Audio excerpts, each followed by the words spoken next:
अभी जिस तरह से एक माहौल बना हुआ होता है ना, सांस रुके हुए हैं कि क्या होगा, या तो ये जंग होगी और शायद ताकतवर मुख्तसर जिसके बारे में बताया जा रहा है, उसके बाद फिर मुज़ाकरात की टेबल पर आया जाएगा। दूसरा ये हो सकता है कि ये जो चीजें चल रही हैं इसी तरह ही चलती रहे। दोनों सूरतों में ऐसे लगता है कि दुनिया मजीद नुकसान उठाएगी।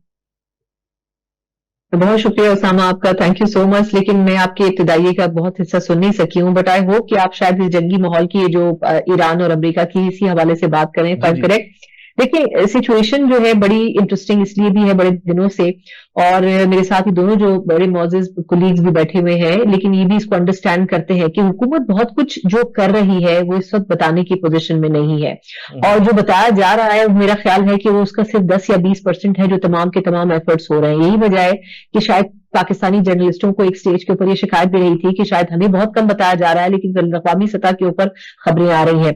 आई थिंक पाकिस्तान के अंदर अभी भी जिस चीज के ऊपर काम हो रहा है वो ये है कि कम से कम मई के महीने में किसी एक म्यूचुअल एग्रीमेंट के ऊपर जाया जाए। लेकिन इस टाइम फ्रेम के अंदर दो बड़ी अहम डेवलपमेंट्स हुई है। एक तो ये कि अमेरिकी सदर ट्रंप का जो टाइम फ्रेम था 60 दिन का, वो खत्म हो चुका है। अब वो किसी भी जंग को शुरू करने की पोजीशन में देखा जाए तो नहीं है।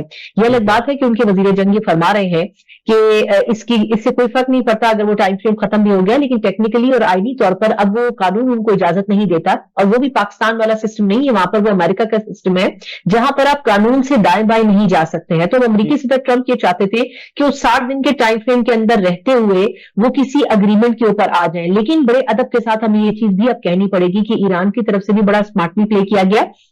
वो लोग जो कि ये समझते हैं कि ईरान बैकफुट पर था, ऐसा नहीं है। ईरान को इस चीज का भी अंदाजा था कि अमेरिका भी जंग में दोबारा कूदना नहीं चाहता। ईरान को इस बात का भी अंदाजा था कि जो 60 दिन का टाइम फ्रेम है वो खत्म होने वाला है, जिसकी वजह से कुछ चीजों को लिंगर ऑन करने की भी कोशिश की गई। और ईरान को इस बात का भी अंदाजा था कि दोबारा से इस जंग में आने की पोजीशन अमेरिकी सदर ट्रंप इसलिए नहीं अफोर्ड कर सकते हैं कि इकोनॉमिकली भी देखा जाए तो इस वक्त अमेरिका की मईशत ही अफोर्ड नहीं कर पाएगी। और दूसरा, ना तो वेस्टर्न कंट्रीज, ना ही नेटो, ना ही उनके दीगर माजी के एलाइज उनके इस सपोर्ट में थे कि वो दोबारा इस जंग को शुरू करें। फिर मिडिल ईस्टर्न कंट्रीज के साथ जो उन्होंने अपनी दरखास्त की मदद के लिए और कहा कि आप हमें इस चीज के हवाले से मुआवजा दें कि हम आपकी खातिर जंग लड़ रहे हैं, उसका भी उनको कोई जवाब नहीं दिया गया।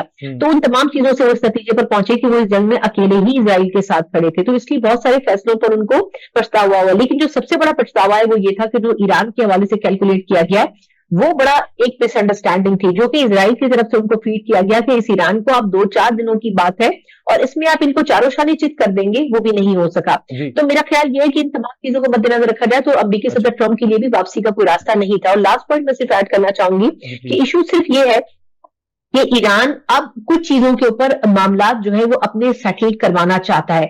ये जो उनके एसेट्स फ्रोजन थे ये एक अलग डिबेट है। अब हुर्मुज को भी खोलने को एक हद तक तैयार है क्योंकि उसके लिए रशिया और चाइना का भी अब प्रेशर मौजूद है other than middle eastern countries. लेकिन अब इशू ये है कि जो जौहरी तवानाई के हवाले से उनकी जो जौहरी इनरिचमेंट है उसके हवाले से अब ईरान ये चाहता है कि उसके ऊपर बार्गेनिंग की जाए, और ये वो एक मुश्किल मरहला है जिसके ऊपर अमेरिका अभी भी तैयार नजर नहीं आता है, या ये समझने की अमेरिकी इंतजामिया अभी भी तैयार नजर नहीं आती है। तो मेरा ख्याल ये है कि इस बार जो बार्गेनिंग या नेगोशिएशन है वो पाकिस्तान कर तो रहा है, लेकिन ईरान की तरफ से भी ये खबरें आ रही है कि ईरान का वो पेस और वो एनर्जी नहीं महसूस की जा रही जो कि कुछ दिनों पहले तक फील की जा रही थी। और ईरान में मुश्किलात यकीनन बहुत बढ़ गई हैं, बेरोजगारी, गुर्बत, महंगाई, चीजें नहीं मिल रही, ये सब कुछ है, उसका भी अपना प्रेशर होगा।